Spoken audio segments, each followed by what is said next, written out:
This story is from Dennis. Excuse me. This story is from Dennis, and here's what he writes.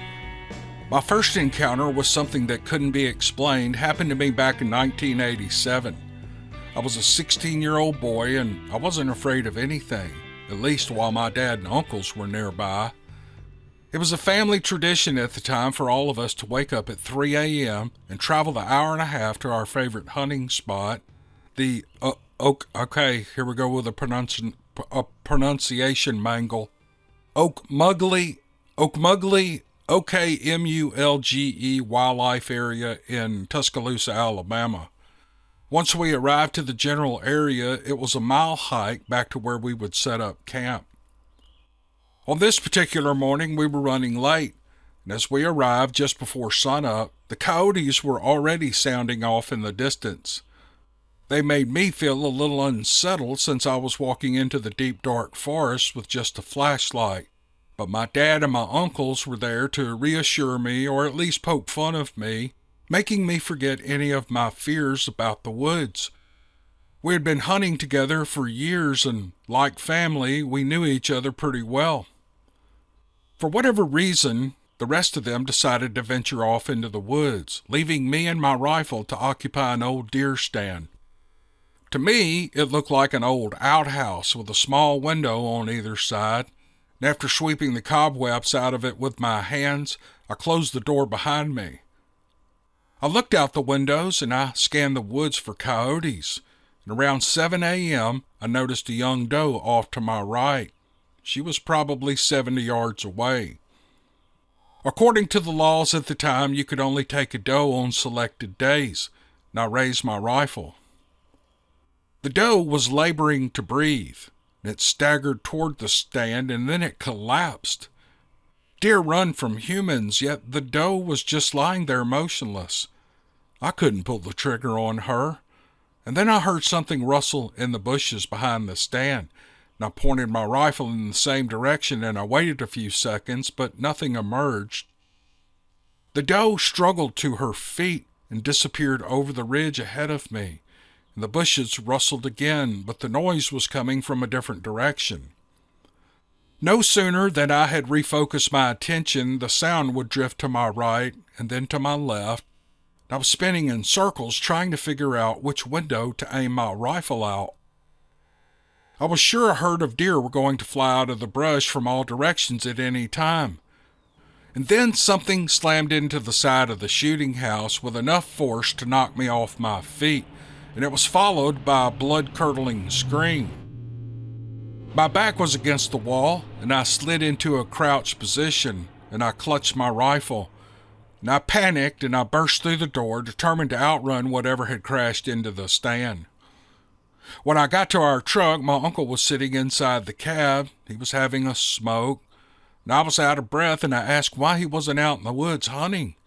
And "Something's out there," was all he said. My dad and my other uncle stumbled in a few minutes later, and they threw their gear into the back of the truck. They climbed inside the cab, and a few minutes later, we were on the highway headed home. For all of our big talk about hunting, we left empty-handed that day.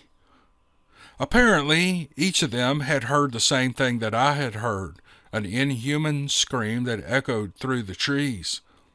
Each accused the other of pulling a prank.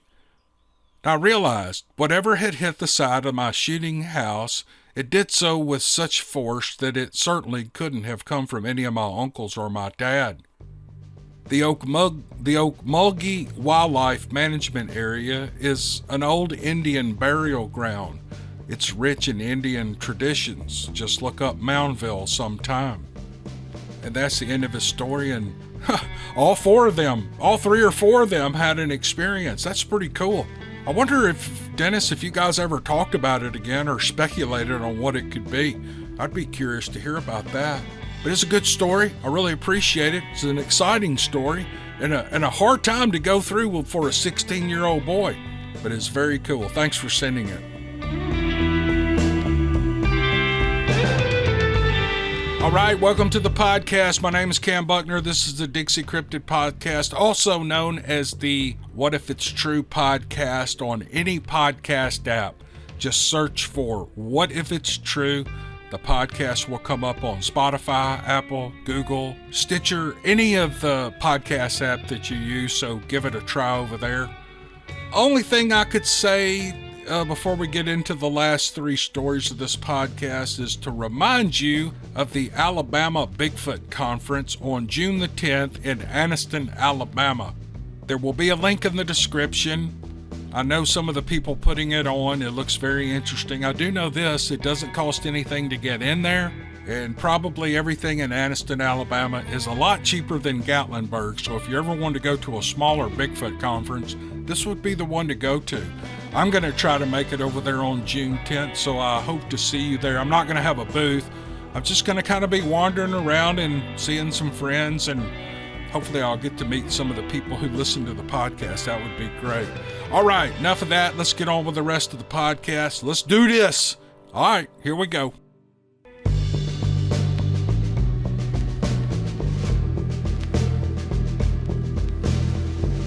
Okay, I have a story here. I know who the email address name. I know what the name is on the email address, but the story kind of confused me because he signed off as a male, but the story sounds like a woman wrote it. But I'm going to read the story anyway because it's really good. So let's do it. Let's do this. In 1972, I was sitting outside my mother-in-law's house in the country on a hot August night, trying to catch a cool breeze. Not everyone had air conditioning back then.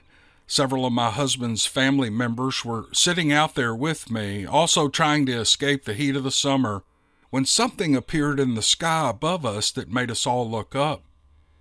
It was a circular disc hovering above the treetops at the top of the hill, and although we could only see the bottom of it, there was a row of different colored blinking lights all around that part that we could see.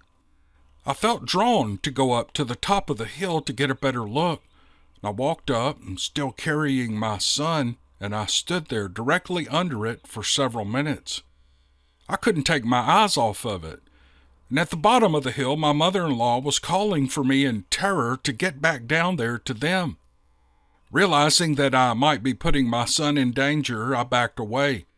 And as soon as I did, it shot straight up and disappeared with incredible speed. At that point, we all went inside to see if there was anything on TV about it.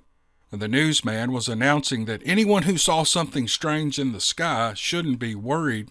It was just a weather balloon gone astray, he said. A weather balloon with lights all around it and that can move at unbelievably high rates of speed? Yeah, right. I carried that memory with me all the way up until 2015. At that time, I was working at a store and had punched out at 10:15 p.m. My grandson Josh was with me, and we were driving home when a bright blue craft floated out above the trees. It was close enough that we could even see windows on it. I wish we'd thought to pull over and get some pictures of it, but in hindsight, as they say, it's 2020. Over the next 2 years, we witnessed two more separate events. In 2016, a spherical object appeared and ascended near our local airport, and at that time my husband saw a similar object on his way to work. And then in 2017, we were walking down the road from my house, and we looked up to see three cigar-shaped crafts all in a row above us, and one by one they each ascended with lightning speed. Just like that, they were gone. Now, these things were not balloons. They had capabilities that weather balloons don't have, and weather balloons don't have flashing lights on them, I'm sure of it. When they started appearing to our Air Force during World War II, they called them the Foo Fighters. I'm sure that some things have reasonable explanations, but not the craft that was directly over my head. That I can describe, but I cannot explain it. Oh, I love these UFO stories. You know, I hate to pop some of the Bigfoot people's bubble, but there's a lot more evidence. There's a lot more video evidence and witness evidence and image evidence of UFOs than there ever will be of Bigfoot. That's why I love these so much. There's something, it could be It could be something from this earth. It could be from outer space. I don't know. But people get images of this stuff all the time. All the time. And now the federal government is starting to come out. And some of our military is starting to say they don't know what these things are. I don't know that everything's been fully disclosed, but it's really, really interesting stuff. From a bystander like me who has no skin in that game, it is really, really interesting to read about. So thank you very much for the story, ma'am. Here is a story from Kim, and here's what she writes.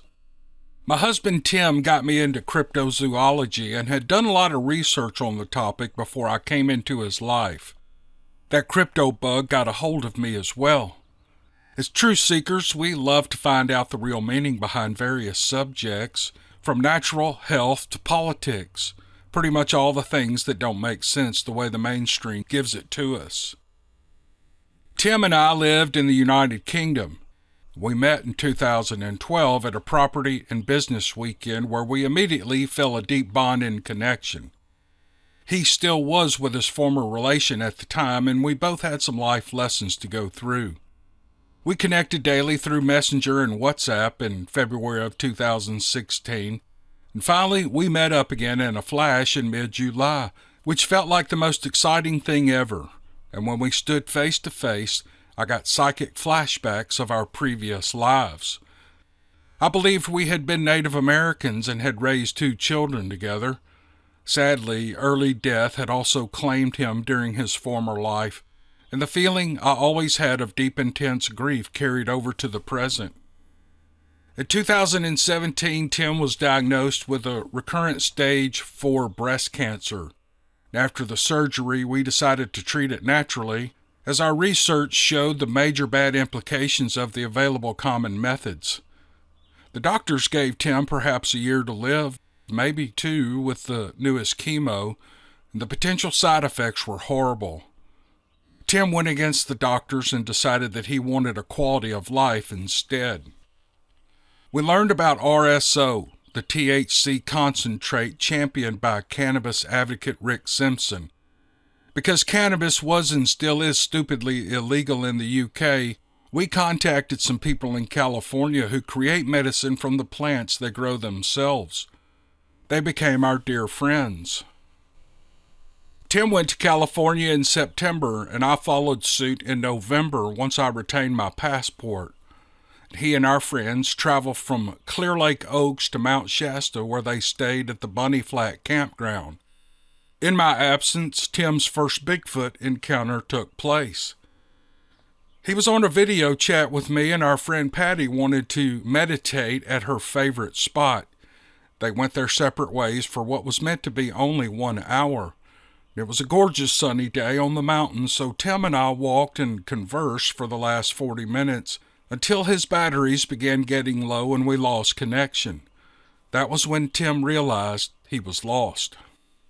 He still had his iPad and he started to film. And in the back of his mind, he thought if he didn't make it out of the wilderness, there was a video on his iPad for others to find. He was walking in circles. The sun was beginning to set. He followed the game trail where he saw huge human footprints and what appeared to be bear tracks. Both were fresh, so he quickened his pace. He was an Englishman in a foreign land, stumbling around the vastness he wasn't familiar with, where he could be the meal of some indigenous predator. He crossed a small stream, where oddly he saw a neatly stacked pile of pine cones on a nearby rock. He thought he heard rustling in the bushes as he found more human tracks. It had been 5 hours since he had left the campsite, and he felt a huge sense of relief when he saw headlights. He flagged down a man who gave him a lift back to where Patty was in tears waiting for him. She had naturally feared the worst. When I finally arrived in the States, Tim and I analyzed the iPad video. It was a bit like identifying figures in the infamous Kennedy assassination footage shot by Abraham Zapruder. Cryptids seemed to appear everywhere. They were behind trees and bushes, and they stalked him from every angle. He had been blissfully unaware. We went on trips with another couple met through mutual friends, and we found a footprint of a creature that matched an Egyptian type of dogman. The paw merged the shape of a dog at the front with a human heel in the back with 3 toes, each sporting long claws. Well, I made loads of pictures with Tim that featured shapes and figures through very dark and mostly hidden through the trees. In England, though, the encounters are not as exciting as in the United States. One night, outside our farm, I got out of my car and I was approaching the gate. I swore I saw a dark humanoid figure standing near a pine cone tree before it seemed to vanish into the shadows. A pine cone tree would just be a pine tree, Kim. I'm just letting you know. Anyway, Tim and I wanted to go to the United States and fully expected to celebrate a victory over his cancer. But during the period of time we had returned to the United Kingdom, the cancer had 6 months to come back with a vengeance, and it had spread to his lungs, bones, and hips. The RSO had helped him to live much longer than the doctors predicted. He had not missed those treatments, and I firmly believe he would have been cured. To this day, I miss him, the sound of his voice and his reassurances that despite the craziness of the world, everything was going to be okay. And shortly after his death, I took a random picture of the wooded area outside our farm. I liked the colors, so I had it blown up and custom framed. Visitors who view it comment on the way the shadows fall gracefully across the trees. It's always amazed me how none of them has ever noted my dear departed Tim, clearly mugging for the camera. Thank you for that story, Kim. I'm sorry about Tim. I'm sorry about really a lot of things I read in this story, but it's always hard to lose someone you love. I thought I'd let you know that. But thank you for the story. It's a really good story with the all the images you guys came up with on his iPad. That's very cool. I wonder if you've posted that anywhere. You'd be smart not to, but if you did, I'm sure you got a lot of criticism for those images that you pointed out in your video. This is a story I got from Little Shepherd Farm. I've had this for a long time. I just have not been able to get to it. I think Little Shepherd Farm has a YouTube channel. You guys can look it up. If this is the same Little Shepherd Farm, I think he does some homesteading stuff and probably interesting things to look at. But here's what he writes. I'm a 57-year-old man who lives in Ohio, and I'm 35 miles east of Cleveland. As a youngster, I developed an affinity for strange things like UFOs, the Loch Ness Monster, and to a lesser extent, Bigfoot. Starting at the age of 5, I went hunting with my dad and older brothers in the woods of Tionesta, Pennsylvania. I think I got that right. I grew up to be a hunter and a fisherman, and I even did a bit of trapping as a teenager. If you've ever seen the movie Bigfoot, the Mentor Marsh story, then you'll know where I used to trap and hunt. We lived in a trailer park with 300 acres behind it where my brother and I, along with several friends, used to play on a daily basis. There were dirt bike trails and beaver dams and streams all through the woods, and we ate fresh fruit growing wild back there, so even though we were really poor, we were never hungry. The acreage has since been bought up and revamped with newly built homes and a housing development where the woods used to be. My parents were divorced when I was about 5. My mother eventually remarried when I was 10, and we moved to a town called Paynesville, Ohio. Thank you, God, for somebody writing a story with the name of a town I can pronounce. Thank you, thank you, thank you. I ran with a couple of redneck boys in that city. Throughout my life, I have never seen a Sasquatch. I wanted to believe in them, but I was a skeptic like everyone else because I never saw any other proof other than the Patterson-Gimlin film and the $6 Man show where they were depicting a jokingly weird Bigfoot in a few episodes. Speaking of the $6 Million Man, in the summer of 2010, I had a really bad accident that left me with a bad head injury and I was 100% disabled. I had a big four-wheeler that flipped while going up a hill and it landed on top of me from a height of 12 feet. It shattered both of my cheekbones. Now I have wire mesh, screws, and titanium plates instead of bones. And I should mention that I had on a full-faced helmet at the time, and if I had been without it, I wouldn't be here today to tell the story. We own 3 German Shepherds, and these dogs were excellent protection. A few years ago, when my neighbors' homes got broken into, they skipped my place, no doubt because the dogs are aggressive towards strangers. I was cutting the grass with my little lawnmower out back beyond the kennel when I saw a worn spot in the dirt. It was a huge circle. It was probably 15 feet in diameter. And I thought it was odd because even deer don't come onto our land because of the dogs. During that time, they were going to the screen on the back porch nightly and barking their heads off as soon as we went to bed.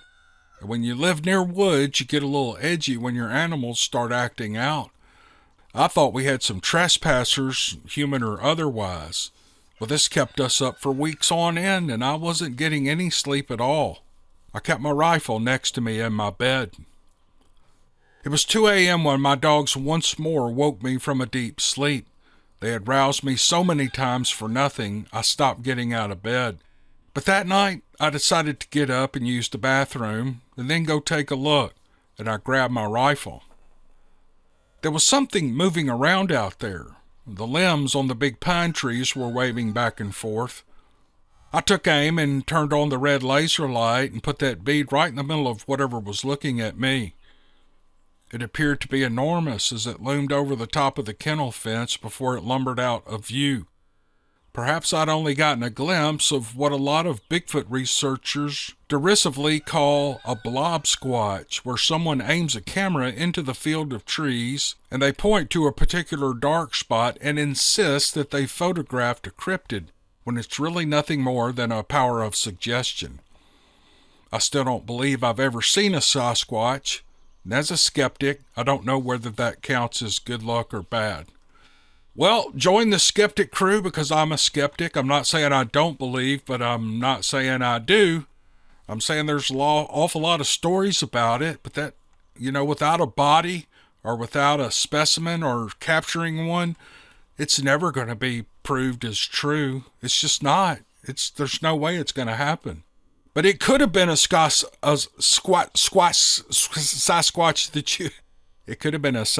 that you saw out there, Little Shepherd Farm. Who knows? But this was an interesting story. And that 15-foot round laydown where the grass is all laid down, now that's interesting to me. If it was like a perfect circle, what did that? You got to wonder, what in the world is going on with these things like that? You got crop circles, you got places in the grass where things lay around. Usually you can find it where deer are bedding. It's pretty easy to detect and figure out what's going on there. But like a perfect circle, that's really interesting to me. Sorry it took me so long to get to the story, but it was a really good one, Little Shepherd Farm, and I appreciate it. Thank you, sir. Thanks for listening. I really appreciate it. One last thing, I've been putting up some new and old Steve Lilly stories on the Steve Lilly Journals podcast and YouTube channel. Going to have a new one up this week. The new one will be number 14. Hope you guys can join me over there. There'll be a link in the description for that channel as well. Thanks for joining me on this podcast. We'll see you on the next one. Thanks.